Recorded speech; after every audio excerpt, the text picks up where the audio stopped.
నంద్యాల జిల్లా శ్రీశైలంలో పాల్గుణ శుద్ధ పౌర్ణమి సందర్భంగా శ్రీ భ్రమరాంబ మల్లికార్జున స్వామి అమ్మవారి శ్రీశైల గిరి ప్రదక్షిణ కార్యక్రమాన్ని దేవస్థానం ఘనంగా నిర్వహించింది. సాయంత్రం స్వామి అమ్మవార్ల మహామంగళ హారతుల అనంతరం ఉత్సవమూర్తులను పల్లకీలో ప్రత్యేక పూజలు నిర్వహించారు.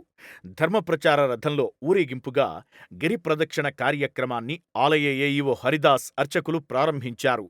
ఈ గిరి ప్రదక్షిణ కార్యక్రమం ఆలయ రాజగోపురం నుంచి ప్రారంభమై గంగాధర మండపం, అంకాళమ్మ ఆలయం, నంది మండపం, గంగా సదనం, బయలు వీరభద్రస్వామి ఆలయం పంచమఠాలు, మల్లమ్మ కన్నీరు పుష్కరిణి వద్దకు చేరుకుని తిరిగి నంది మండపం మీదుగా ఆలయ మహాద్వారంలోకి చేరుకోవడంతో శ్రీశైల గిరి ప్రదక్షిణ కార్యక్రమం ముగిసింది. క్షేత్రాన్ని ఆధ్యాత్మికంగా తీర్చిదిద్దడంలో భాగంగా గిరి ప్రదక్షిణ కార్యక్రమాన్ని నిర్వహిస్తున్నట్లు ఆలయ అధికారులు తెలిపారు. ఈ గిరి ప్రదక్షిణలో వందలాది మంది భక్తులు, అధికారులు, సిబ్బంది పాల్గొన్నారు.